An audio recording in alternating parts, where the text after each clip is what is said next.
할렐루야. 제가 여기 오면서 두 가지 마음이 들었습니다. 하나는 뭐냐 하면 너무 감사하다. 참 부족한 제가 이렇게 하나님께서 사랑하시고 또 이렇게 들어올 때부터 이 찬양과 기도가 충만한 그러한 교회, 또 오늘 찬양팀, 찬양대, 또 소망에 넘치는 그러한 이 교회에 와서 이렇게 말씀을 증거할 수 있도록 허락하신 우리 하나님, 그리고 특별히 또 저를 기억하시고 또 이렇게 불러주신 우리 최 목사님, 정말 너무 감사한 그런 마음, 참 감사하다 하는 마음을 가졌고요. 또 하나의 마음은 너무 미안하다. 왜 미안하냐 하면 제가 이제 최 목사님 말씀이 너무 좋아서 저희 교회에 모시려고 그래서 여러 번 부탁을 드렸는데 이제 주일은 시간이 안 되시는 거예요. 너무 이 교회를 너무 사랑하셔서 지난 12년, 14년 동안에 주일 비우신 게 한 번? 다른 교회 가서 말씀, 특별히 선교나 이런 거 말고는 없으시다는 겁니다. 그래서 토요 새벽에 그때밖에 안 되신다고 그래서 제가 토요 새벽에 모셨습니다. 근데 모셔서 참 은혜로운 시간 함께 갖고 이렇게 또 목사님 오셨는데 제가 여기 와 보니까 굉장히 거리가 멀더라고요. 저 이렇게 먼지 몰랐습니다. 이렇게 먼지 모르고 새벽에 이렇게 오시라고 그랬으니 그 새벽 몇 시에 일어나셨으며 일어나셔가지고 또 오셔서 이 준비하시고 너무 죄송한 겁니다. 근데 또 감사한 것은 이게 성경에 눈에는 눈, 이에는 이라고 저를 이 새벽 집회에 만약에 부르셨으면 저는 꼼짝없이 이게 와야 되는데 은혜를 베풀어 주셔서 이 저녁에 저를 불러주셨다는 것이 얼마나 감사한지 모릅니다. 아무쪼록 우리 목사님 또 제가 또 이렇게 왔으니까 저희 교회에 또 주일 한번 또 모시고 싶습니다. 우리 성도님들께서 꼭 기억해 주시고 저도 눈에는 눈, 이에는 이로 안 하고 또 이렇게 저녁에 불러주셨기 때문에 또 주일 한번 또 모시고 싶고 그렇습니다. 하여간 이렇게 서로 합력하면서 이 지역 사회를 복음으로 함께 이끌어가는 우리 모두가 되기를 간절히 소원합니다. 아멘. 우리 한번 옆에 분과 함께 인사 한번 나누도록 하겠습니다. 당신 얼굴을 보니 정말 살맛이 납니다. 당신 얼굴을 보니 살맛이 납니다. 우리 잠깐 기도하겠습니다. 살아계신 주님 만나게 하시고 오늘 또 주의 말씀으로 은혜를 나누게 해주시니 감사합니다. 하나님 아버지 부흥 집회를 통해서 우리 사랑하는 목사님을 통해 교회가 모일 때에는 하나님의 특별한 계획이 있으신 줄로 믿습니다. 하나님 이 시간 간절히 구하오니 주여 오늘 이 시간 은혜 베풀어 주시고 성령으로 기름 부어 주시며 하나님 아버지 부흥 집회입니다. 영적인 도약이 일어날 수 있는 주님 앞에 결단이 있는 오늘 이 밤 되게 하여 주시옵소서.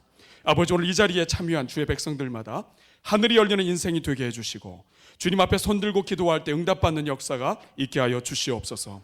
우리 주님을 찬양합니다. 주님으로 영광 받아 주시옵소서. 예수님의 이름으로 기도합나이다. 아멘. 우리 하나님 말씀 함께 보시겠습니다. 하나님 말씀 출애굽기 말씀입니다. 출애굽기 15장 22절부터 27절 말씀. 출애굽기 15장 22절부터 27절 말씀. 저와 여러분이 찾으셔서 우리 한 절씩 교독하겠습니다. 제가 먼저 22절 말씀 봉독합니다. 출애굽기 15장 22절 말씀 제가 먼저 봉독합니다.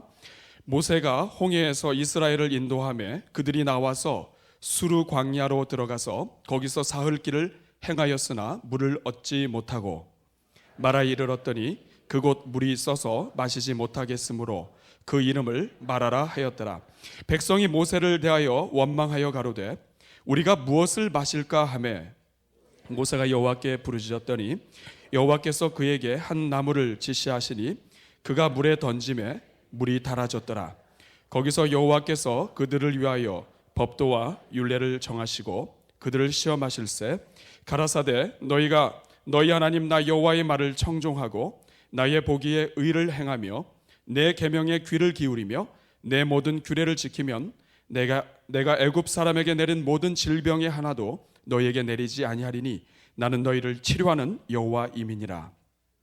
그들이 엘림에 이르니 거기 물샘 12과 종려 70주가 있는지라. 거기서 그들이 그물 곁에 장막을 치니라. 아멘. 여러분 정말 만나서 반갑습니다. 오늘 이 함께 읽은 이 본문의 말씀을 가지고 마라에서 승리하는 길이라는 제목으로 여러분들과 함께 말씀을 나누고자 합니다. 여러분, 사람은 누구나 아침부터 눈을 뜨는 순간부터 눈을 감는 순간까지 끊임없이 무엇인가를 선택하면서 살게 되어 있습니다. 오늘 아침에 일어나셔서 가장 먼저 눈을 뜨시고 무엇을 하셨습니까? 어떤 분은 눈을 뜨자마자 화장실에 가시는 것이 가장 먼저 하시는 일이실 수 있고요. 또 어떤 분은 물을 드시기도 하시고, 또 어떤 분은 무릎 꿇고 기도하시기도 하시고 하십니다. 하여간 사람마다 다 틀리지만 우리의 하루 일과는 눈을 뜨는 그 순간부터 무엇인가를 하게 되어 있고, 그것은 본인이 선택하게 되어 있습니다. 오늘 날도 흐리고 또 바람도 많이 부는 가운데 오늘 이 자리에 부흥의 셋째 날에 오신 여러분들은 오늘 이 자리에 오신 것을 선택하신 것입니다. 저는 그 선택이 참으로 놀라운 선택이라고 믿습니다. 오늘 오신 분들마다 하늘이 열린 인생들이 다 되시기를 바랍니다. 이 교회에 오는데도 우리는 무슨 옷을 입어야 할까를 선택합니다. 또 늘 오는 길이지만 차가 좀 막히거나 하면 어떤 길로 돌아서 올까 하는 것도 선택을 하게 됩니다. 우리는 늘 이렇게 하루 시간, 매 시간을 살면서 선택하게 되어 있고, 또 어떤 선택을 하든지 간에 우리는 우리가 한 선택에 대해서 책임을 지게 되어 있습니다. 그래서 인생은 선택의 과정이라고 이야기할 수 있습니다. 그런데 이러한 다양한 우리가 늘 하는 선택들을 좀 분류해 보면 몇 가지로 분류할 수 있습니다. 첫째는 아주 치명적인 선택입니다. 치명적인 선택이라는 것은 생명의 위협이 될 만한 선택이라는 얘기죠. 예를 들어서 예수님을 믿지 않는 것을 선택하는 것, 이것은 정말 치명적입니다. 이 사람은 이 땅에서는 어떻게 살지 모르지만 죽음 이후에는 소망이 없습니다. 영원한 사망 가운데 들어가게 되기 때문입니다. 저는 오늘 이 자리에는 여러분들이 예수 그리스도를 주로 영접하실 뿐만 아니라 이 땅에 사는 동안 우리 주님과 동행하시는 우리 성도님들 다 되시기를 바랍니다. 또 교통법규를 지키지 않는 것, 이것도 굉장히 치명적인 선택입니다. 법규를 지키지 않으면 자칫하면 큰 사고와 더불어 생명을 잃을 수 있기 때문입니다. 이렇게 치명적인 선택이 있을 뿐만 아니라 돌이킬 수 없는 선택도 있습니다. 배우자를 선택하는 것, 한번 선택할 때 잘 해야지 기도 많이 해야 됩니다. 뭐 이렇게 대충 이렇게 침 튀겨서 이렇게 놓고 이렇게 해서 선택하게 되면 굉장히 어렵게 됩니다. 이 치명적인 그런 결과를 얻을 수 있게 되죠. 또 자녀를 교육하는 것도 그렇습니다. 자녀 교육에는 다 때가 있는데 그 때를 놓치게 되면 다시 돌이킬 수가 없습니다. 이미 아이들 다 큰 상태에서 내가 그때 좀 더 아이들을 위해서 투자할 걸 해도 이것은 이미 늦은 것이죠. 그러나 이렇게 우리 선택이 다 치명적이고 돌이킬 수 없는 선택만 있는 것은 아닙니다. 개선 가능한 선택들도 있습니다. 옷을 사입는 것, 또 우리가 운동하는 것, 음식을 먹는 것. 지금 뭐 당장에 살다 보면 내게 잘못 선택했다 이렇게도 할 수 있지만 그 다음에 다시 고칠 수 있는, 얼마든지 고칠 수 있는 선택, 이런 것들이 바로 이 고칠 수 있는 선택, 개선 가능한 선택들입니다. 조미료를 많이 쓰시던 분들이 이제 조미료를 좀 줄일 수 있기 때문에 개선이 가능한 것이죠. 안타까운 선택도 있습니다. 이렇게 부흥 집회를 끝나고 집에 늦게 들어가셔서 9시 넘어서 아무것도 드시면 안 되는데 피자 한 판 드시고 코크 드시고 그리고 부족해서 라면 또 삶아 드시고 하시면 이렇게 되시죠. 그러니까 좋지 않은 선택, 안타까운 선택입니다. 이렇게 우리의 삶은 이렇게 선택으로 가득 차 있습니다. 제가 오늘 왜 이렇게 말씀을 시작하면서 선택에 대한 이야기를 드리냐 하면, 선택을 이해할 때 우리가 습관을 이해하게 되기 때문입니다. 여러분, 우리는 습관을 잘 들여야 한다고 합니다. 3살 버릇이 80까지 간다고 얘기하죠. 여러분, 좋은 습관이 무엇입니까? 좋은 습관은 매 순간 선택할 때 좋은 선택을 반복적으로 하는 것이 좋은 습관입니다. 예를 들어서 학생들이 놀 수도 있고 공부도 할 수 있지만 공부하기를 계속할 때 좋은 습관이 될 수 있습니다. 환경도 아주 중요하죠. 저희가 집 정리를 좀 하고 공부할 수 있는 분위기를 저희 집에서 만들어 보았더니 저도 책을 읽게 되고 우리 아이들도 책을 읽게 되는 것을 보았습니다. 그 환경을 조금 잘 만들어주고 계속 공부할 수 있는 분위기를 만들어주면 또 공부하게 되는 것이죠. 여러분, 웃는 것도 습관입니다. 우리 한국 사람들은 잘 웃지 않습니다만 이 에브리데이 철치는 에브리데이 교회는 보편적으로 많이 웃으시는 것 같아요. 아멘. 네. 저는 웃을 수도 있고 웃지 않을 수도 있습니다. 이 어려운 세상, 요즘 같은 불경기 때에 뭐 굳이 웃으면서 살 필요 있겠습니까? 그러나 어떤 삶의 환경이 어떻다 할지라도 계속해서 웃기를 내가 선택을 하면 저는 웃는 사람이 됩니다. 여러분들도 그러신 것 같아요. 오늘 표정들이 굉장히 밝으십니다. 사실은 하루 종일 일하시고 오셔서 이 시간에 이렇게 밝은 얼굴로 있을 수 있는 그 가능성이 참 크지가 않은데도 불구하고 이렇게 앞에 찬양하시는 분들도 보니까 참 너무 밝으시고 웃기를 선택하신 분들 같습니다만 앞으로도 남은 삶 동안 그렇게 웃기를 선택하실 수 있기를 바랍니다. 웃는 건 참 좋은 습관이에요. 그래서 웃는 얼굴에 침을 뱉지 못하고 한 번의 웃음으로 평생을 결정할 수 있는 그러한 습관이 될 수도 있습니다. 그리고 모든 선택은 우리가 모든 습관은 우리가 반복적으로 선택한 그런 결과입니다. 성공하는 사람들의 7가지 습관이라고 하는 책이 있죠. 성공하는 사람들의 여러 사람들을 다 조사해 보니까 그 사람들은 공통적인 습관이 있더라. 성공하는 사람들이 선택을 하는 어떤 좋은 선택들이 있는데 그 선택들을 반복할 때 사람들이 많이 성공하게 되더라는 것이죠. 그 중에 하나가 윈윈 하도록 결정하는 것입니다. 서로가 이길 수 있도록, 서로가 유익이 되도록 결정하는 것이죠. 어떤 사람은 자기 이익만 챙기는데 그것이 아니라 나도 이익이 되지만 저 사람도 이익이 되도록 윈윈 할 수 있도록 이렇게 선택을 하고 결정하기를 반복하는 사람들은 처음에는 내가 이익을 많이 얻지 못할 수도 있지만 그러나 조금 지나면 사람들이 믿어요. 저 사람하고 같이 있다 보면 내가 그래도 손해보지는 않는다 하는 것을 믿는다는 것이죠. 그래서 처음에는 큰 이익을 누리지 못할 수도 있지만 결국에는 서로 신뢰하게 된다는 것입니다. 이것이 성공하는 사람들의 7가지 습관에 나와 있는 그 중에 하나입니다. 반대로 습관을 잘못 들이면 아주 골치 아프게 됩니다. 한 스승이 제자를 데리고 산으로 올라가서 습관이 얼마나 중요한가를 가르쳐 주고자 했습니다. 거기에는 3그루의 나무가 있었는데 첫 번째 나무는 심은 지 얼마 안 된 나무, 이제 막 심은 나무였습니다. 두 번째 나무는 심은 지 1년이 된 나무였고 세 번째 나무는 심은 지 오래된 나무입니다. 먼저 스승이 제자에게 이야기합니다. 이제 이 나무를 한번 뽑아보라고. 그래서 이 제자가 그 나무를 뽑습니다. 열심히 뽑으려고 힘을 딱 줬더니 바로 뽑혔습니다. 그냥 무 뽑히듯이. 왜냐하면 심은 지 얼마 안 되었기 때문이에요. 두 번째 나무를 뽑는데 이것은 굉장히 어려웠습니다. 끙끙대서 한참을 끙끙대다가 결국 나무를 뽑았습니다. 그런데 세 번째 나무는 심은 지가 너무 오래돼서 뿌리가 깊어서 도저히 뽑을 수가 없었습니다. 뽑지 못하는 그런 제자를 보고 스승이 하는 말이 습관도 이와 같으니라 이렇게 이야기를 했다고 합니다. 선한 것이든 악한 것이든 습관을 들이고 그것이 오래되면 그만큼 뽑기 어렵다 하는 것이죠. 여러분, 우리가 영적인 신앙생활을 하는 데 있어서도 마찬가지입니다. 영적인 습관이 중요해요. 영적인 습관이 잘못 들게 되면 뽑을 수가 없습니다. 뽑기가 어려워요.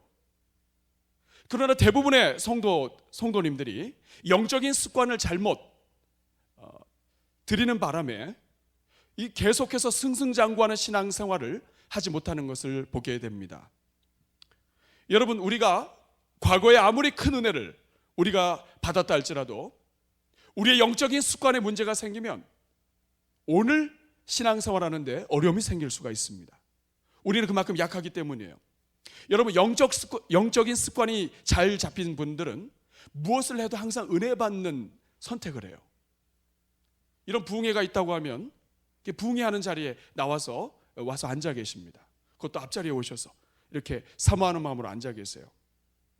교회에서 시키는 대로 하는 그런 습관, 매일 말씀을 묵상하는 습관, 놀아도 교회에 와서 노는 습관, 기도하면서 노는 습관, 이런 습관들, 항상 무슨 일이 있어도 은혜 받는 자리에는 빠지지 않는 그러한 습관, 이런 습관이 몸에 배인 분들은 쉽게 넘어지지 않습니다. 쉽게 안 뽑혀요. 사단이 아무리 뽑으려고 해도 뽑혀지지 않습니다. 그런데 영적 습관이 잘못된 사람은 지금은 보기 좋아도 사단이 뽑으면 그냥 확 뽑혀버립니다. 부흥의 날짜가 나오면 휴가를 잡는 그런 습관, 성경보다 드라마를 더 사모하는 그런 습관, 이런 모든 습관들은 이 뿌리가 깊어질 수가 없습니다. 여러분이 영적인 습관이 얼마나 무서운 것인가 하는 것을 평상시에는 잘 알 수가 없어요. 그러나 인생의 큰 어려움이 닥치게 되면 그때는 그 습관이 얼마나 무서운 것인가 하는 것을, 얼마나 나의 신앙이 뿌리가 없었는가 하는 것을 깨닫게 되는 것이죠. 어떻습니까, 여러분? 오늘 이 자리에 나오신 여러분들은 정말 잘 나오셨습니다. 여러분들은 영적인 습관, 좋은 습관을 가지고 계신가요? 우리 옆에 분하고 한번 서로 또 상막상막하니까, 서먹서먹하니까 한번 물어보시겠습니다. 어떻습니까? 우리 당신은 좋은 습관을 갖고 계시나요? 한번 물어보십시오.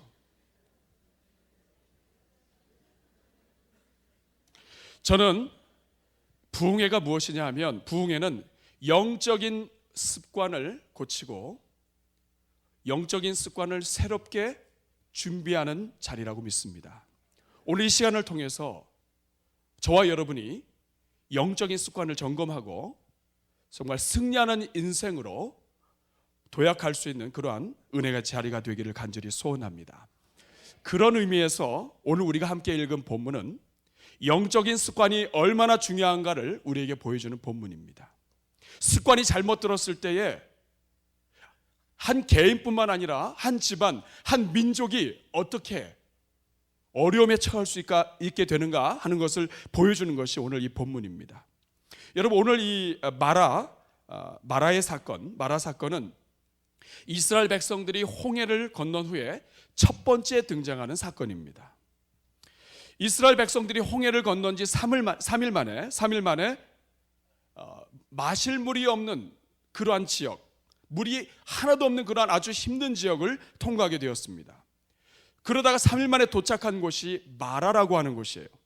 근데 이 마라라고 하는 이 지역은 이름 그 자체로 물이 쓴물이기 때문에, 마실 수 있는 물이 없는 쓴물 있는 지역이기 때문에 마라예요. 여러분, 불과 3일 전에 홍해를 건널 때만 해도, 그리고 여러분들이 오늘 읽은 출애굽기 15장 앞부분만 해도 모세와 이스라엘 백성들이 찬양하고 노래하고 하나님은 살아계시다고 하고 위대하시다고 하고 이렇게 노래하던 사람들이 3일 만에 마라에 도착해서 북치고 장구치던 사람들이 그 찬양하던 거 다 어디 가버리고 물 없는 곳에 도착하다 보니까 자기들의 본 모습이 나타나게 됩니다. 그리고 결국에는 이스라엘 백성들은 최악의 선택을 하게 돼요. 여러분, 오늘 이 본문이 왜 중요하냐 하면, 홍해를 건넌 다음에 이 출애굽한 백성들이 오늘 이 사건을 시작으로 해서 광야 40년 동안의 모든 사건들이 계속 반복이 돼요. 첫 번째 선택을 어떻게 하느냐 하는 것이 습관이 되는 것입니다. 여러분, 오늘 본문에서 이스라엘 백성들이 가졌던 나쁜 습관이 과연 무엇입니까?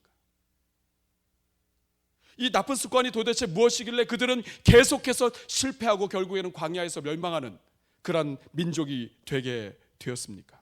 반대로 오늘 본문처럼 아무리 상황이 안 좋은 마라와 같은 환경에 우리가 처하게 된다 할지라도 그곳에서 반드시 승리할 수 있는 그러한 습관이 있다면 무엇입니까? 만약에 우리가 그것을 안다면 이번 부흥회를 출발점으로 해서 우리가 그것을 연습하면 될 것입니다. 그럼 오늘 우리가 함께 읽은 이 본문을 통해서 우리가 인생을 살다가 쓴 쓴물과 같은 이 마라와 같은 그러한 인생의 어려움, 광야의 시기를 만났을 때에 그 모든 어려움 속에서도 승리를 맛볼 수 있는 그러한 영적인 습관이 과연 무엇이겠습니까? 저는 오늘 두 가지만 여러분들과 함께 나누고자 합니다. 하나는 입에 대한 것이고 하나는 눈에 대한 것입니다. 하나는 입에 대한 습관이고 하나는 눈에 대한 습관이에요. 첫 번째는 입에 대한 습관입니다. 무엇이냐면 저를 따라해 주십시오. 원망이 아니라 기도하는 습관. 여러분, 우리가 어떤 환경에 도착하게 되면 우리 입이 움직여요. 먼저는 우리 생각, 마음이 있지만 이것이 항상 어디를 통해서 나오냐면 입을 통해서 나옵니다. 우리가 이 부흥회를 통해서 우리를 돌아볼 수 있는 가장 좋은 것 중에 하나는 뭐냐 하면 우리 입을 어떻게 할 것인가 하는 습관이에요. 여러분, 오늘 본문에 보면 이스라엘 백성들이 선택한 습관이 뭐냐? 그것은 원망하는 거예요. 여러분, 진짜 좋은 친구인지 아닌지는 평상시에는 잘 모릅니다. 좋을 때는 모든 것이 다 좋아요. 그러나 좋지 않을 때에는, 어려울 때는, 인생의 큰 어려움을 경험할 때는 이 좋은 친구인지 아닌지 드러나게 됩니다. 누가 좋은 친구입니까? 평상시에도 좋지만 정말 인생의 어려움을 친구가 경험할 때 그 친구를 도와주고 자기가 손해보더라도 협력하는 사람, 이게 좋은 친구죠. 여러분들 그런 친구들 있으십니까? 여러분, 마찬가지예요. 누가 신앙이 좋은 사람이냐? 평상시에는 드러나지 않습니다. 인생이 쓴물을 만나고 어려움을 경험할 때 그때 하나님을 꾸준히 찾고 자기 신앙을 지킬 수 있는 사람, 이 사람이 신앙이 좋은 사람이죠.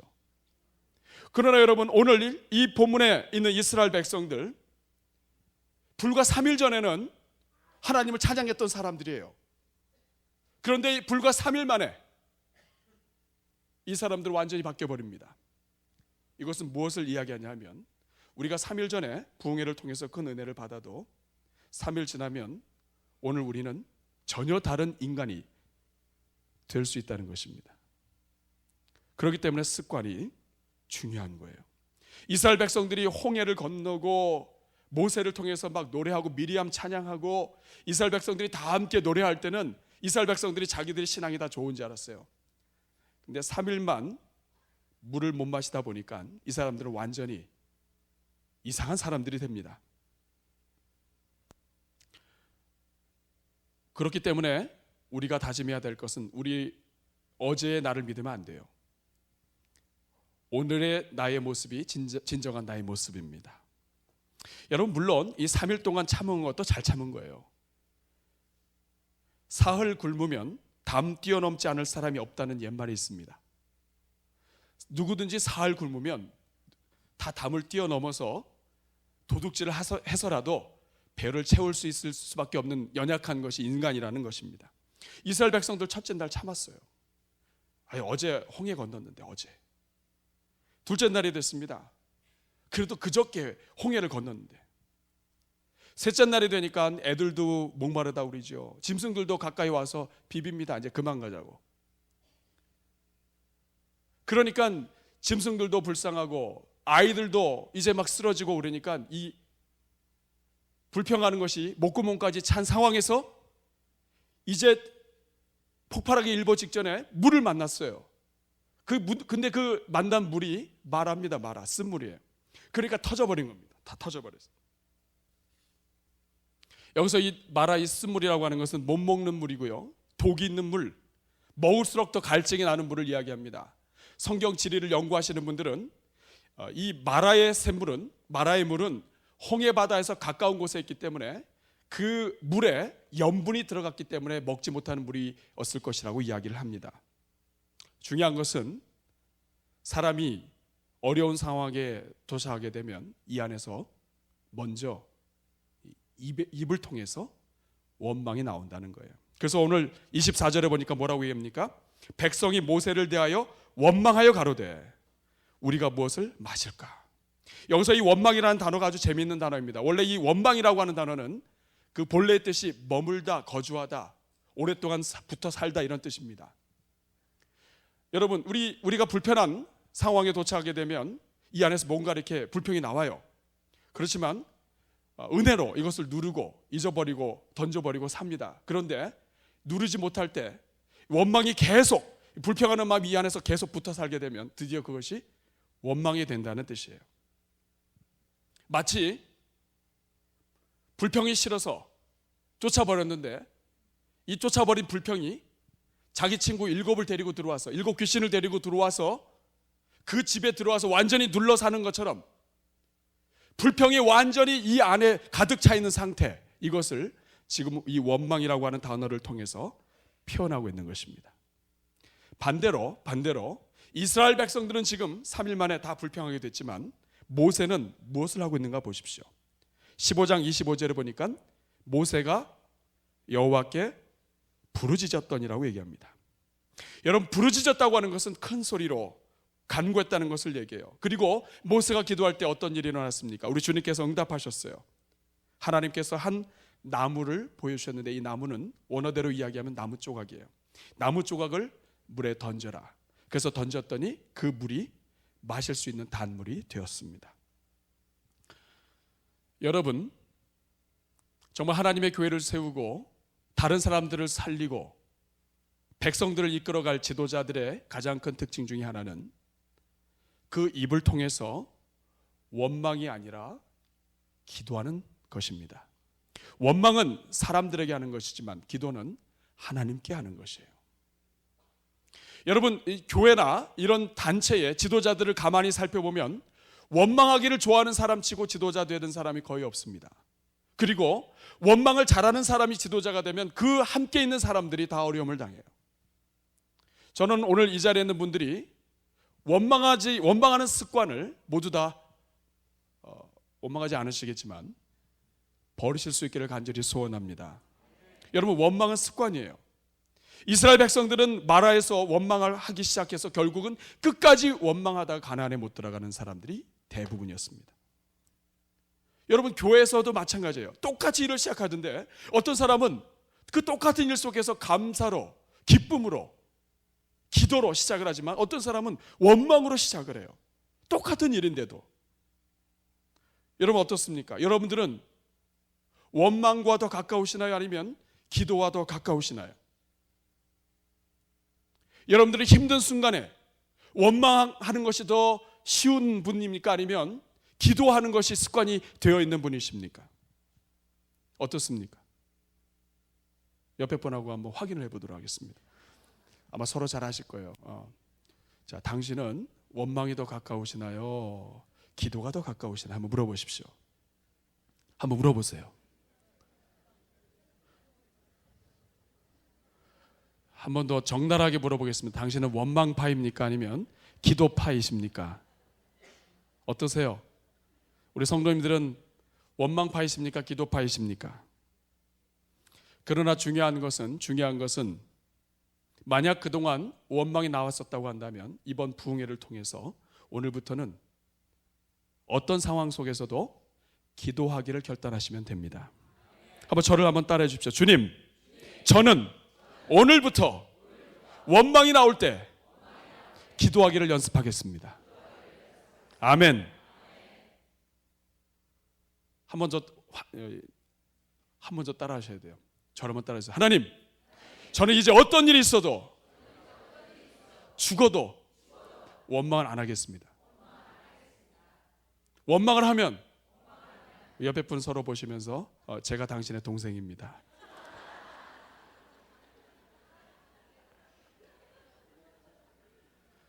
어느 정도까지 돼야 되냐면 저는 원망이 뭔지 몰라요. 이 정도까지 여러분들이 되면 참 좋겠습니다. 여러분, 이런 재미있는 우화가 있어요. 하나님은 모든 백성들을 살리시는 아버지이시기 때문에 하늘에서부터 부지런히 계속해서 빵을 던지신다고 합니다. 빵을 계속 던지시는데 매일 같은 빵이다 보니까 어떤 사람은 이 똑같은 맨날 이 같은 빵을 먹으면서 불평하는 거예요. 여러분, 소보루빵을 월요일부터 토요일 주일까지 계속 똑같은 빵을 먹으면 아무리 맛있는 빵도 질리게 되잖아요. 그렇죠? 그러니까 이 맨날 하나님이 던져주시는 빵이 똑같으니까 이 똑같은 빵을 주워 들고 어떤 사람은 너무 감사하지만 또 어떤 사람은 이 불평이 싹트기 시작하다가 하나님은 아주 정확한 순간에 빵 대신에 벽돌을 던지신다고 합니다. 그러면 이 벽돌을 던지는 순간이 어떤 순간이냐면 이 원망이 가득 찬 사람이 드디어 이 맨날 이 같은 빵, 내 이 빵 때문에 내가 이렇게 불평하다가 에이 이 빵 하면서 이게 칠 때 그게 이제 벽돌이라는 얘기죠. 그래서 발로 차거나 주먹으로 치다가 발 다치고 주먹 다치고 이렇게 되지만 늘 감사하는 사람은 하나님께서 던져주는 이 벽돌, 이 단단한 빵은 빵인 것 같은데 빵이 아닌 것 같은 이 벽돌을 잘 모아두고 쌓다가 보니까 그것이 집이 된다고 그럽니다. 원망하는 사람과 감사하는 사람이 이렇게 다른 것이죠. 여러분들은 원망할 수밖에 없는 그런 상황 속에서 오히려 집을 지으실 수 있는, 신앙의 견고한 집을 지으실 수 있는 여러분 되시기를 축원합니다. 아멘. 첫 번째 승리하는, 마라를 만났을 때 첫 번째 승리하는 비결은 우리 입을 조심하는 것입니다. 입을 어떻게 하라고요? 원망하기보다 기도하기를 선택하는 것입니다. 여러분 진정으로 가정이나 이런 부부간에 갈등이 있거나 또 어려운 때에는 입만 조심해도 싸움을 줄일 수가 있어요. 교회도 마찬가지입니다. 여러 가지로 힘들고 고난의 기간 동안에는 입을 조심해야 돼요. 말만 안 해도 상당히 많은 부분을 조심할 수 있습니다. 이것이 바로 첫 번째예요. 첫 번째 승리의 비결은 입을 조심하는 건데 그것은 원망보다 기도를 선택하는 습관이에요. 두 번째는 눈에 대한 습관입니다. 우리 눈과 관련된 것인데 무엇을 보느냐와 관련된 것입니다. 뭐냐 하면 저를 따라 주십시오. 내가 아니라 하나님을 먼저 보는 습관. 여러분 오늘 이스라엘 백성들이 지금 무엇을 보고 있는지 보십시오. 이스라엘 백성들은 지금 하나님의 마음 이런 거에 관심 하나도 없어요. 그들은 마실 물 없는 것 이 자체가 불편한 겁니다. 자기들을 먼저 보고 자기들의 가축을 보고 그리고 자기 주변들의 자녀들을 보는 거예요.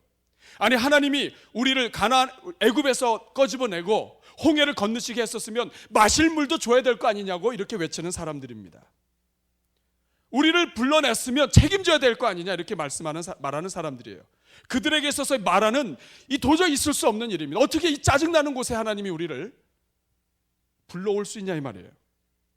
하나님이 어떻게 먹지도 마시지도 못하는 물로 우리를 이끌어올 수 있냐 이렇게 지금 이야기하고 있는 겁니다. 그런데 여러분 이스라엘 백성들이 자기 자신들을 바라보는 것에서 한 걸음만 물러나서 하나님을 먼저 바라보며 질문했다면 어떨까요? 이런 질문입니다. 왜 하나님은 우리를 그토록 사랑하시는데 마실 수 없는 쓴물이 있는 마라로 인도하셨을까? 한번 저를 따라해 주실까요?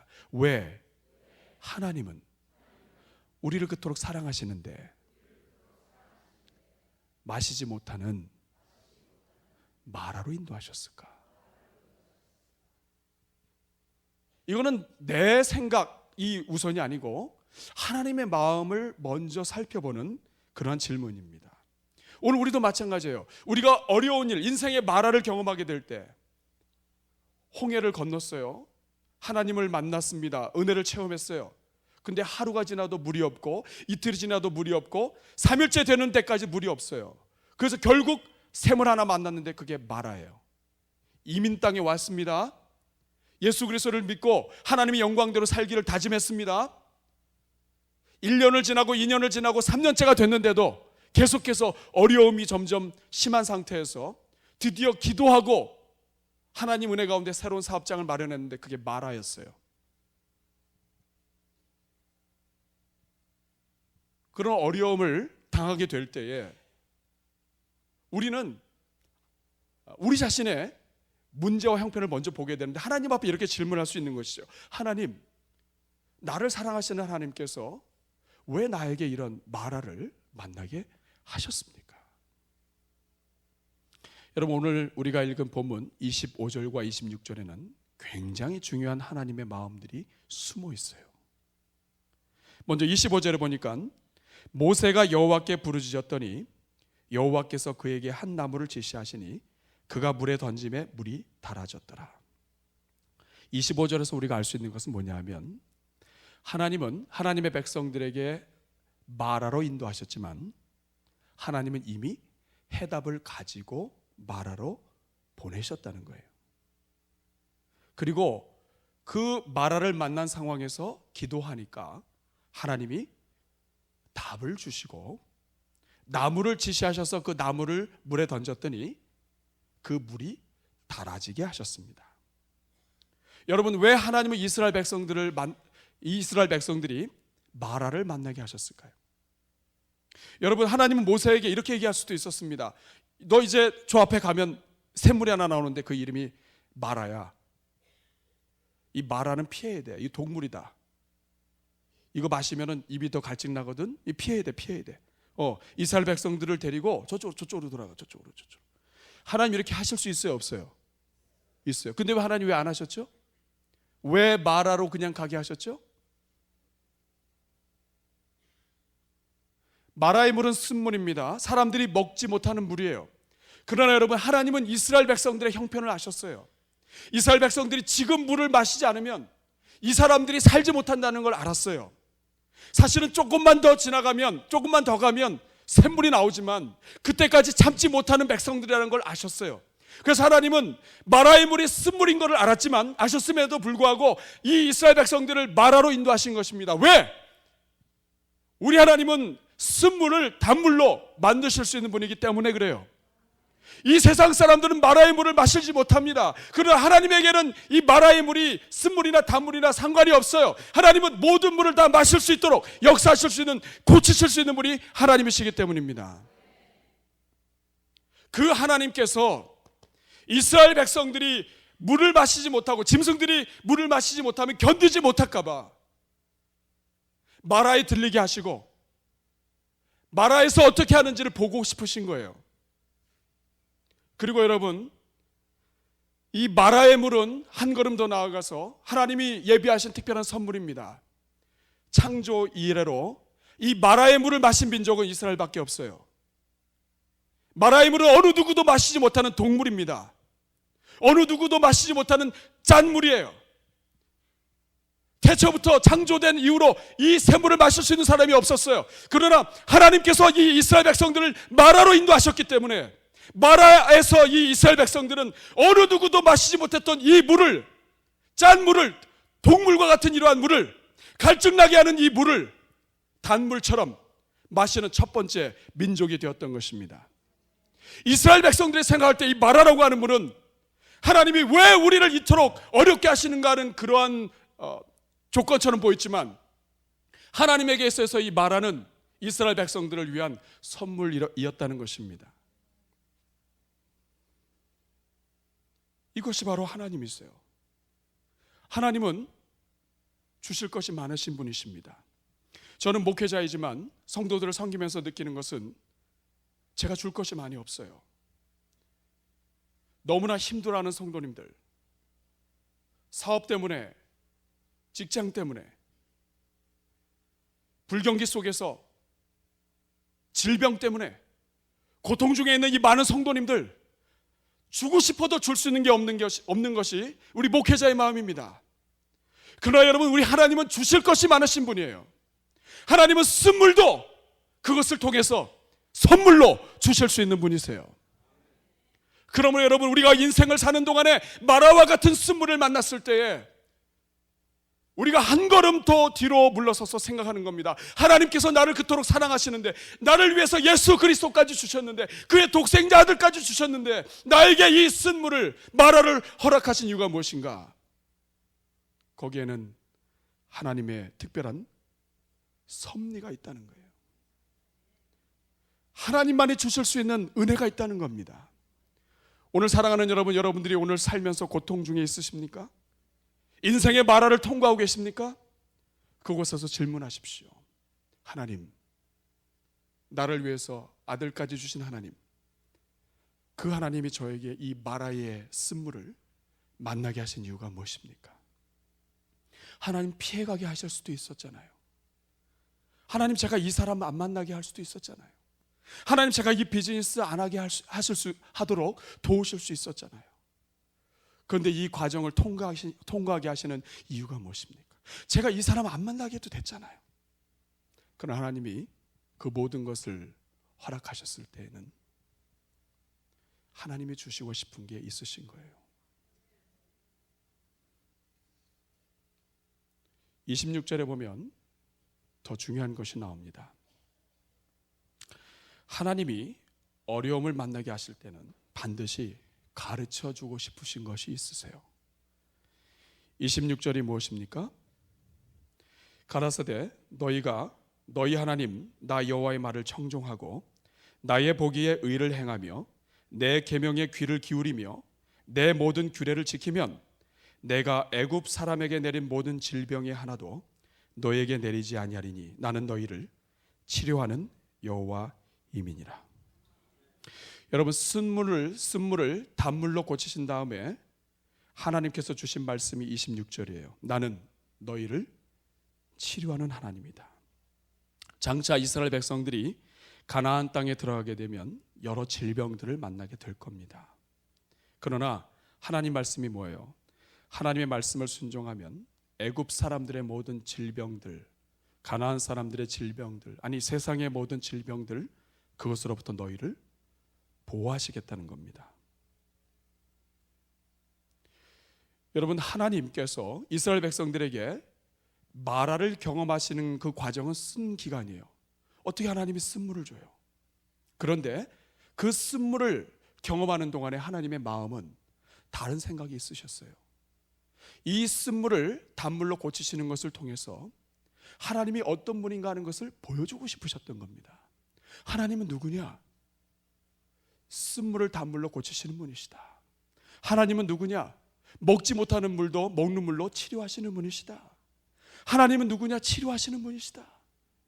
여러분, 오늘 이 본문에 나와 있지 않지만 나는 너희를 치료하는 하나님이니라. 이스라엘 백성들아, 나는 너희를 치료하는 하나님이니라. 이렇게 말씀하실 때 하나님의 마음속에 여러분 어떤 생각이 있었다고 여러분 생각하시나요? 하나님의 마음속에는 죄 가운데 허덕이고 있는 이 모든 인류들이 있지 않았을까요? 죄 때문에 에덴 동산에서 쫓겨난 뒤로 이 죄 때문에 서로 죽이고 미워하고 하나님을 믿지 못하고 서로를 신뢰하지 못해서 죄 가운데 사망 가운데 허덕이고 있는 그러한 모든 영혼들, 이 영혼들을 치료해야 되겠다고 하는 그 마음이 하나님의 가슴 속에는 없었겠습니까? 우리 하나님의 가슴은 치료하는 하나님이다, 나는 치료하는 하나님이다 하는 이 말씀을 하시면서 가슴에 불타셨을 거예요. 너희들은 아직 모른다. 그러나 먼 훗날 나는 너희들을 다 치료할 거야. 조그만 나무 하나를 물에 던져서 그 나무 조각이 이 물을 단물로 바꾼 것처럼 내가 나중에 나의 아들 독생자 예수 그리스도를 십자가에 달 거야. 그 십자가에 달게 된 그 나의 아들 독생자 예수 그리스도의 그 보혈 때문에 너희들은 다 치료받을 거야. 이 땅에 있는 모든 영혼들이 다 치료받게 될 거야. 이것을 우리 주님께서 마음에 두지 않으셨을까요? 나는 너희를 치료하는 하나님이다. 나는 너희를 치료하는 하나님이야. 너희 이스라엘 사람들아, 너희는 지금 마라의 물을 보고 쓰다고 하지만 나 하나님은 말이야, 너희를 치료하는 하나님이야. 내가 장차 나의 독생자를 통해서 너희를 치료함 같이 나는 치료하는 하나님이야.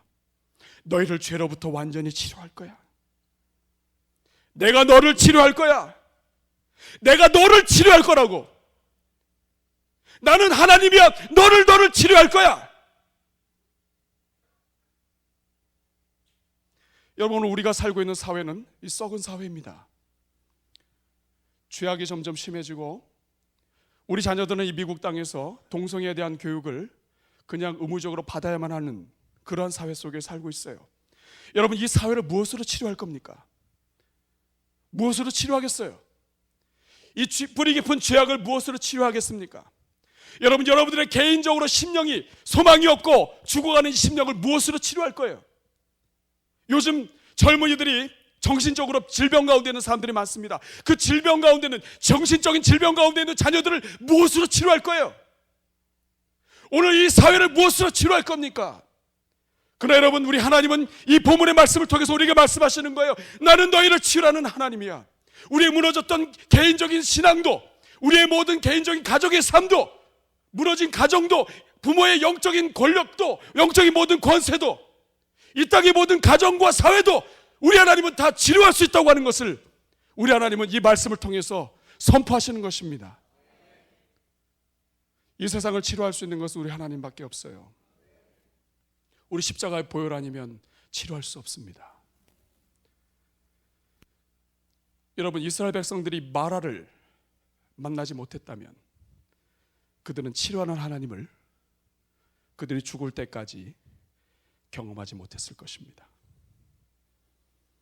오히려 마라를 만났기 때문에 그들은 하나님이 치료하는 하나님이라고 하는 것을 깨닫게 되는 거예요. 여러분, 마찬가지입니다.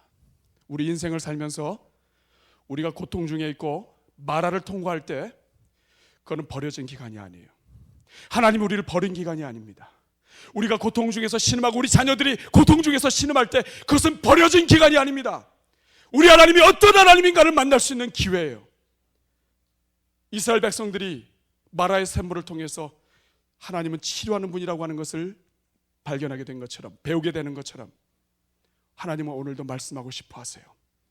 여러분들의 고통 중에서 여러분들에게 말씀하고 싶어 합니다. 나는 치료하는 하나님이야. 나는 너희를 사랑하는 하나님이야. 나는 너희를 회복시키는 하나님이야. 나는 너를 사망과 죽음에서 다시 일으킬 수 있는 하나님이야. 저는 오늘 이 자리에는 여러분들이 그런 하나님 만날 수 있기를 바랍니다. 하나님께서 여러분들을 치료하실 수 있기를 바랍니다. 하나님께서 여러분들을 다시 일으켜 세우실 수 있기를 바랍니다. 이것은 마라를 만났기 때문에 가능한 것이에요. 인생의 마라를 만났을 때 그때는 하나님께서 우리에게 가르쳐 주실 것이 있는 때입니다. 그러나 더 중요한 것이 있어요. 오늘 본문에 더 중요한 것이 숨어 있습니다. 오늘 본문을 보면 이해가 안 되는 구절이 하나 있어요. 27절이에요. 27절에 이렇게 나와 있습니다. 그들이 엘림에 이르니 거기 물샘 12과 종려 70조가 있는지라. 거기서 그들이 그 물 곁에 장막을 치니라. 여러분, 지금 마라에 대한 이야기를 하고 있는데 마라로 이 본문이 끝나는 게 아니에요. 26절까지 마라가 나오고 27절에는 갑자기 엘림이 나옵니다.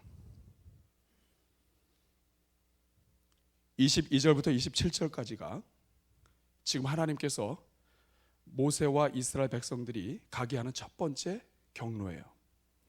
다시 말하면 이스라엘 백성들이 홍해를 건넌 다음에 첫 며칠 여행 중에 마지막 종착지는 마라가 아니고 엘림이라는 겁니다. 다시 말하면 하나님은 처음부터 이스라엘 백성들을 어디를 보고 이끌고 계세요? 엘림을 보고 이끌고 계신 거예요. 엘림을 보고 이끌고 계시다가 이스라엘 백성들이 너무 이 과정이 물이 없는 과정이다 보니까 마라에 들려서 쓴물을 단물로 바꾸시고 하나님이 어떤 분이신가를 가르쳐 주신 다음에 물 먹여서 갈증 해결시켜 주신 다음에 그 다음에 엘림으로 가신 거예요. 그러나 여러분, 이스라엘 백성들의 가슴 속에는 마라가 끝이었어요. 하나님이 우리를 홍해에서 애굽에서 건져내시고 홍해를 건너게 하셨으면 마라가 뭡니까? 마라. 내 인생 여기서 끝나라는 겁니까? 이게 이스라엘 백성들의 반응이에요. 원망하는 거예요. 하나님은 마라가 끝이 아니에요. 하나님의 끝은 엘림입니다. 엘림. 여러분, 우리 인생도 마찬가지예요. 현재 많은 사람들이 홍해를 건넜어요. 애굽에서 나왔어요. 종살이에서 나와서 홍해를 건넜고요. 광야로 들어왔습니다. 어떤 사람은 하루길 걸어왔고요. 어떤 사람은 이틀길 걸어왔습니다. 그리고 어떤 사람은 드디어 마라를 만났어요. 마라가 끝이라고 생각하는 거예요. 내 인생이 여기서 끝이라고 생각하는 거예요. 그러나 여러분, 엘림이 어떤 곳입니까? 엘림이 어떤 곳이에요? 27절에 보니까 물샘이 몇 개예요? 여러분, 물샘이 12개면요 이스라엘 12지파가 하나씩 다 차지해도 되는 물샘이에요. 그냥 마라처럼 그냥 샘 하나 있어서 쓴물 겨우 물 먹는 데가 아니고요. 물샘이 12개예요. 뭐가 있습니까? 종려나무가 몇 그루예요? 70그루. 이것을 환상적인 오아시스라고 이야기합니다. 더 놀라운 것은요, 마라에서 엘림까지의 거리가 얼마나 될까 하는 겁니다. 성경지를 연구하는 분들이 공통적인 특징은 마라에서 엘림까지의 거리는 아무리 길어도 10마일이 안 된다. 좀 더 구체적으로 얘기하면 한 7마일 정도 된다. 여러분, 7마일이면 먼 거리예요? 아니면 가까운 거리예요? 가까워요? 멀어요? 비교적 가깝죠. 여러분, 7마일이면 우리 아빠들이 운전하면, 자동차로 운전하면 7분 만에 가는 거리입니다. 엄마들이 운전하면 5분 만에 가는 거리. 왜냐, 엄마들은 앞만 보고 가니까. 에브리데이 교회 우리 성도님들, 여성도들과 저희 남가주 사랑교회 여성도님들이 성격이 좀 비슷하신 것 같아요. 5분 만에 다. 여러분, 걸어서 가게 되면 7마일이면 애들까지 해서 넉넉하게 잡아도 3시간이면 갑니다. 3시간. 놀면서 가면 5시간. 여러분, 이 이스라엘 백성들이 어떤 백성들인지 아세요? 3시간 뒤에 일어날 일을 모르고 가는 거예요. 그리고 마라에서 씀을 만났다고 다 뒤집어져 가지고 하나님은 안 계시다. 하나님 우리를 불러냈으면 살려야 될 거 아니야. 이 마라가 뭐냐? 지금 하나님은 엘림 보고 계신데 마라에서 불과 3시간 7마일, 아니 넉넉 잡고 10마일.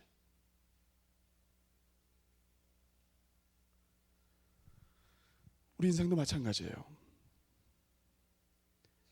우리는요, 오늘 우리가 말아 있는 것은 불평하기 쉽습니다만 하나님은요, 하나님이 우리를 부르신 것은 우리가 마라에서 헤매다가 죽도록 하기 위해서 우리를 부르신 거 아니에요.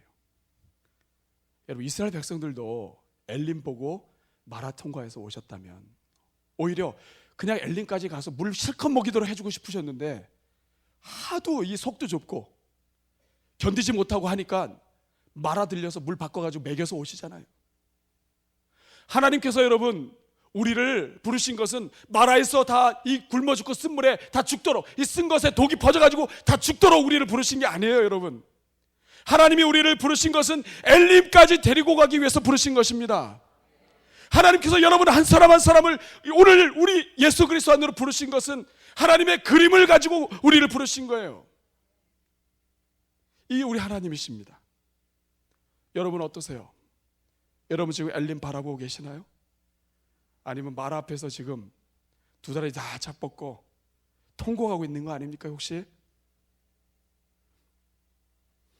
2004년에 아테네 올림픽에서 명승부를 펼쳤던 그 여자 핸드볼 선수들의 그 실화를 바탕으로 해서 만든 영화가 있습니다. 우리 생애 최고의 순간이라고 한 영화예요. 당시 한국 여자 핸드볼 선수들은, 핸드볼은 워낙 인기 종목이 아닙니다. 그래서 올림픽 때 모였다가 그 다음 해체되는 뭐 이런 팀들인데, 선수가 부족하다 보니까 그 선배들 막 은퇴하려고 하는 선배들까지 다 불러가지고 팀을 구성을 했어요. 국가대표팀 중 우리 대한민국 국가대표 여러 팀들 중에서도 역대 최약체라고 생각을 하고 팀을 구성해서 그 올림픽에 보냈는데, 당시 한국 그 여자 올림픽 팀들이요 결승까지 올라갔습니다. 그리고 결승 진출해서 세계 최강 덴마크하고 맞서서 연장의 재연장, 그리고 결국에는 승부 던지기까지 128분 동안에 명승부를 펼쳐요. 그래서 2004년 아테네 올림픽에 10대 명승부의 기록이 됩니다. 결국 은메달을 했습니다만 전 세계를 감동시켰어요. 이것이 우리 생애 최고의 순간이에요. 이것을 줄여서 우생순이라고 얘기합니다. 우리 생애 최고의 순간. 마라를 지나가는 사람들은요 아직 최고의 순간을, 하나님이 준비하신 최고의 순간을 아직 경험 못했어요. 물샘 12개에다가 종려나무 70그루, 그냥 쓴물을 단물로 바꿔서 먹은 정도가 아니고 종려나무 70그루에다가 환상의 오아시스예요. 오늘 여러분들의 삶이 마라를 통과하고 있다고 한다면 여러분들의 삶은 우생순을 향해서 가고 있는 거예요. 우리 생의 최고의 순간을 향해서 가고 있는 것입니다. 맞습니까? 맞습니까? 그리고 우리 옆에 분하고 한번 인사해 보겠습니다. 당신은 지금 우생순을 향해서 가고 있습니다. 다시 한번 하세요. 서로 악수하시면서 조금만 더 기다리세요. 우생순이 기다리고 있습니다. 자, 내 생순은 뭐예요? 내 생순. 내 생애의 최고의 순간. 자, 따라합시다. 내 생순이 기다리고 있습니다. 그러면 네 생순은 뭐예요? 네 생애의, 당신 생애의 최고의 순간. 가생순. 우리 가문의, 집안의 최고의 순간. 아직 오지 않았다. 기다리고 있다. 이것이 하나님의 계획입니다. 아멘. 우리 사랑하는 여러분, 우리 인생에서 마라는 누구나 만납니다. 그러나 마라는 고통을 가장한 하나님의 선물이에요. 인간이 아무것도 할 수 없기 때문에, 마라라고 하는 곳에서는 아무것도 할 수 없기 때문에 오히려 하나님의 능력을 경험하기 좋은 곳입니다. 그래서 시편 31편 19절에서 다윗은 이렇게 얘기합니다. 주를 두려워하는 자를 위하여 쌓아두신 은혜, 곧 인생 앞에서 죽게 피하는 자를 위하여 베푸신 은혜가 어찌 그리 크신지요. 사랑하는 여러분, 우리 성도는요, 마라 만나서 죽지 않습니다. 마라 때문에 죽는 게 아니라 마라 앞에서 어떤 생각하느냐, 어떤 생각의 습관을 가지고 있느냐, 이것 때문에 죽는 거예요. 마라 앞에서 불평하면 자기도 죽고 남도 죽여요. 여러분, 우리 에브리데이 교회, 이 지역에서 참으로 귀한 교회입니다. 많은 교회들이 주목하고 있어요. 교회가 부흥하고 또 성장하고 또 교육관 세고 이런 여러 가지 일들을 진행하다 보면 사실 쉽지 않은 일들이 많아요. 그럴 때마다 오늘 이 자리에 참여한 여러분들은 이 교회의 씨앗이 되어주셔야 합니다. 우생순, 우리 교회의 최고의 우교순인가요? 네. 우리 교회의 최고의 순간은 아직 오지 않았다. 힘든 일이 있을 때, 교회가 어렵고 힘들 때 누가 정말 지도자고 교회를 사랑하는 일꾼이냐? 불평으로 원망하지 아니하고 기도하는 사람입니다. 그리고 그 자리에서 우리 교회가 이런 형편 속에서 우리 자신을 보는 것이 아니라 하나님을 보는 그런 사람들, 이런 사람들이 일꾼들이에요. 제가 어거스틴 이야기만 하고 제가 마치도록 하겠습니다. 어거스틴은 인생의 고통에 대해서 이렇게 이야기합니다. 고통이란 수를 놓는 천을 보는 것과 같다. 여러분, 수 놓은 거 보셨어요? 중국이나 또 아니면 탈북자들이나 이런 분들이 이제 이 십자수나 아니면 수 해가지고 팔고해서 생계를 유지하기도 합니다만 우리가 또 팔아주기도 하고 그러죠. 수를 놓는 거의 특징은 뭐냐 하면 이 천의 뒷면을 보면 도무지 뭔지 알 수가 없어요. 이거는 무질서도 이런 무질서가 없습니다. 수 놓은 것의 뒤를 보면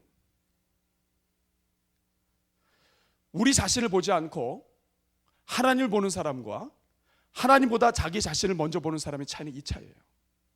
하나님을 먼저 보지 않고 우리 자신을 보는 사람들은 맨날 이 수 뒤만 보는 거예요. 뒤만. 마라 만났죠. 고통당하죠. 힘들죠. 마실 물 없죠. 동물들 쓰러져 죽죠. 맨날 이 수 놓은 거에서 뒤만 보다가 내 인생은 이게 뭐냐고 불평하는 거예요. 그러나 여러분, 하나님은 모든 것을 목적과 계획을 가지고 이끌어가세요.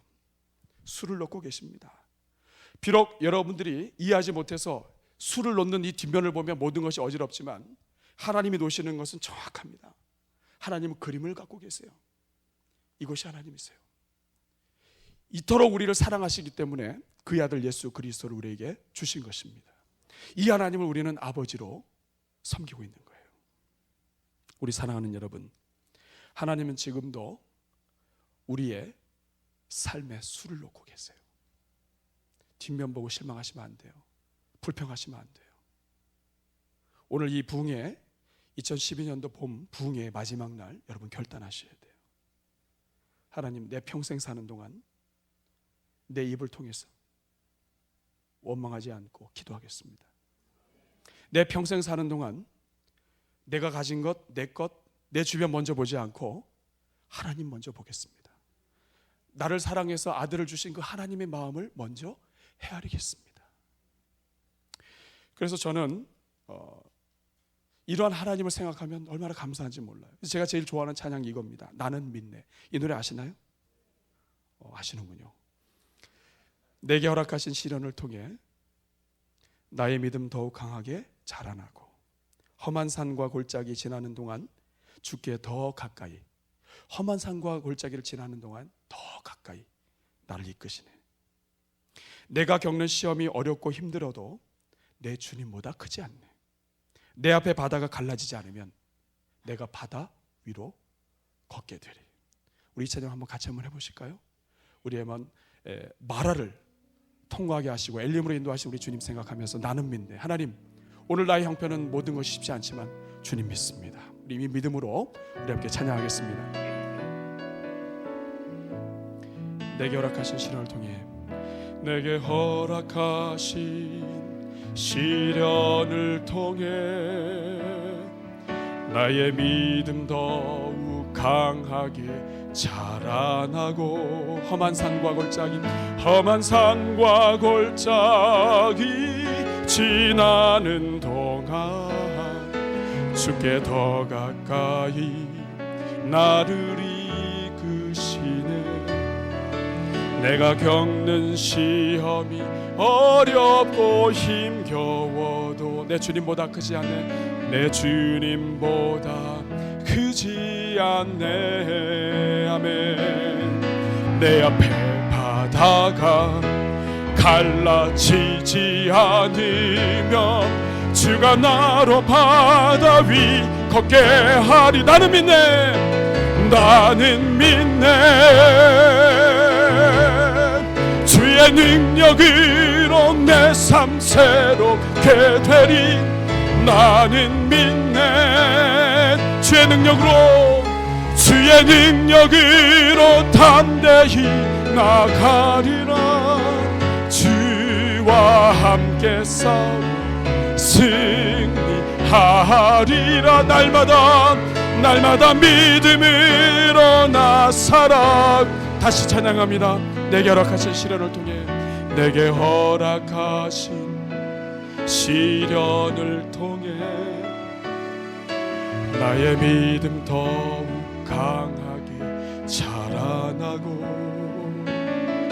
험한 산과 골짜기 지나는 동안 주께 더 가까이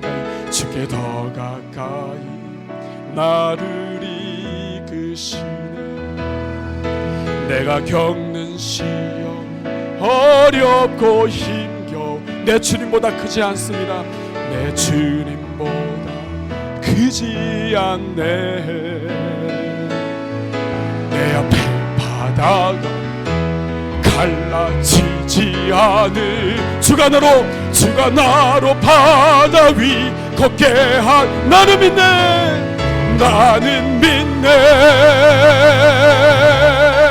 주의 능력으로 내 삶 새롭게. 아멘. 나는 믿네. 주의 능력으로 담대히 나간, 주의 능력으로 담대히 나가리라.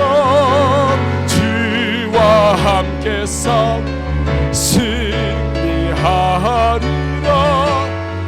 날마다 믿음으로 나 살아가리. 우리 시간 함께 합심으로 기도하겠습니다. 오늘 하나님과의 관계 회복이 필요하신 분이 있다면 이 시간 가슴에 손을 얹어 주십시오. 오늘 믿음이 회복되어야 할 분이 있다고 한다면 오늘 이 시간 가슴에 손을 얹으십시오. 오늘로부터 원망하는 모든 것을 버리고 이제는 나의 입술이 기도하는 입술이 되기를 원하시는 분 가슴에 손을 얹어 주십시오. 하나님의 그림을 보기 원하시는 분 가슴에 손을 얹어 주십시오. 오늘 치료하는 하나님, 치료하시는 하나님 만나길 원하시는 분 가슴에 손을 얹어 주십시오. 이 시간 기도하겠습니다. 주님, 기도보다 원망이 나오는 저입니다. 주님의 사랑하는 마음을 헤아리지 못하는 저입니다. 저의 입술과 생각을 성령의 불로 태워 주시옵소서. 이 시간 치료하여 주시옵소서. 마라에서도 주님을 기대하겠습니다. 주님이 예비하신 엘립을 믿음으로 기다리겠습니다. 주님, 우리 자신을 치료해 주시고 우리의 가정을 치료해 주시고 이 사회를 치료하여 주시옵소서. 오늘 이 말씀 생각하면서 주님, 나를 치료해 달라고, 나를 고쳐 달라고, 나를 용서해 달라고 우리 주여 세 번으로 같이 기도합니다. 주여, 주여, 주여. 살아계시고 역사하시는 아버지 하나님, 오늘 아버지 주의 백성들에게 아버지 은혜를 더하여 주시고 오늘 이 시간 아버지 주님 함께 해주시니 참으로 주님 감사합니다. 하나님 아버지 주의 놀라운 능력과 은혜로 아버지 함께 해주시고 주의 백성들에게 아버지 은혜가 넘치도록 아버지 도와주시옵소서. 아버지 하나님, 우리가 불평하고 있습니다. 아버지 하나님, 우리 인생의 나라에서 아버지 불평한 우리가 되지 않도록 도와주시옵소서. 하나님을 믿는 우리가 되게 하여 주시옵소서. 여호와의 능력을 선포하는 우리가 되게 하여 주시옵소서. 우리를 아버지 고난을 넘어 고통을 넘어 마라를 넘어 엘립으로 인도하시는 우리 주님을 바라보게 하여 주시옵소서. 오 아버지, 주여 성령의 불로 우리를 태워 주시옵소서. 우리의 모든 죄악을 주님 성령의 불로 태워 주시옵소서. 오 아버지,